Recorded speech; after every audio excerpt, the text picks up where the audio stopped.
கர்நாடகாவில் சிறுமியை பாலியல் துன்புறுத்தல் செய்த வழக்கில் கோயில் மடாதிபதி போலீசில் கைதாகியுள்ளார். உடந்தையாக இருந்த அவரது முன்னாள் உதவியாளரையும் கைது செய்து போலீசார் நடத்திய விசாரணையில் தெரிய வந்தது என்ன?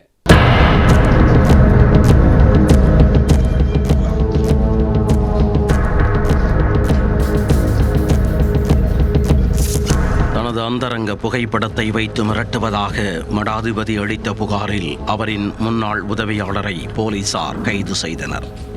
அந்த உதவியாளர் கொடுத்த தகவலில் சிறுமியிடம் பாலியல் அத்துமீறலில் ஈடுபட்டதாக மடாதிபதியும் போலீசில் சிக்கியுள்ளார். புகார் அளித்தவரே போலீசில் சிக்கியிருப்பதன் பின்னணி என்ன?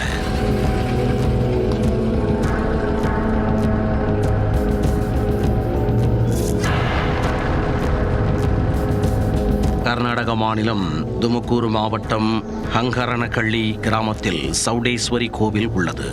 இந்த கோவிலுக்கு சொந்தமான மடத்தின் மடாதிபதியாக 37 வயதான பால மஞ்சுநாத சுவாமி இருந்து வந்தார். இந்த நிலையில் சமீபத்தில் மடாதிபதி மஞ்சுநாத சுவாமிக்கு தோல் நோய் ஏற்பட்டுள்ளது. இது குறித்து தனது முன்னாள் உதவியாளர் அபிஷேக்கிடம் தெரிவித்துள்ளார்.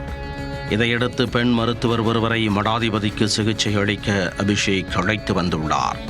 ஆனால் அந்த மருத்துவரிடம் தனது உடலில் உள்ள தோல் நோய் பிரச்சனைகளை நேரில் காண்பிக்க மடாதிபதி மறுத்துள்ளார். பின்னர் அந்த பெண்ணின் வாட்ஸ்அப் எண்ணுக்கு தன்னுடைய தோல் நோய் சம்பந்தமான புகைப்படங்களை அனுப்பி வீடியோ அழைப்பு மூலம் பேசியுள்ளார். அதனை மருத்துவரும் மடாதிபதியின் முன்னாள் உதவியாளர் அபிஷேக்கும் செல்போனில் பதிவு செய்துள்ளனர். பின்னர் அதனை வைத்து மடாதிபதியிடம் பணம் கேட்டு மிரட்டியுள்ளனர். இதுகுறித்து பிப்ரவரி 10 மடாதிபதி தற்போதைய உதவியாளர் அபிலாஷ் மூலம் சைபர் கிரைம் போலீசில் புகார் அளித்துள்ளார். இதனைத் தொடர்ந்து சைபர் கிரைம் போலீசார் பெண் மருத்துவர் உள்ளிட்ட 5 பேர் மீது வழக்கு பதிவு செய்தனர். இந்த நிலையில் அபிஷேக்கை பிடித்து போலீசார் விசாரணை நடத்தினர். அப்போது மடாதிபதி தனது மடத்தில் 18 வயது நிரம்பாத சிறுமியை தொடர்ந்து பாலியல் துன்புறுத்தல் செய்து வருவதாக அபிஷேக் பல்வேறு அதிர்ச்சி தகவல்களை தெரிவித்துள்ளார். இதையடுத்து வியாழக்கிழமை நள்ளிரவு காவல் கண்காணிப்பாளர் அசோக் கேவி தலைமையிலான போலீசார் இரவு மடத்திற்கு சென்று சோதனையில் ஈடுபட்டனர். அப்போது சில முக்கிய ஆவணங்களையும் கைப்பற்றினர். பின்னர் அங்கு நடத்திய விசாரணையில் சிறுமியை பாலியல் துன்புறுத்தல் செய்தது உறுதியானது. இதனைத் தொடர்ந்து கூலியூர் துர்கா போலீசார் மடாதிபதி பால மஞ்சுநாத சுவாமி மற்றும் அவருக்கு உடந்தையாக இருந்த உதவியாளர் அபிலாஷ் ஆகிய இருவரையும் போக்சோ சட்டத்தின் கீழ் கைது செய்தனர்.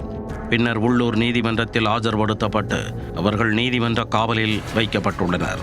மடத்தில் சிறுமிக்கு பாலியல் துன்புறுத்தல் கொடுத்ததாக மடாதிபதி ஒருவர் போக்சோவில் கைதாகியிருப்பது கர்நாடகாவில் பெரும் அதிர்ச்சியை ஏற்படுத்தியுள்ளது.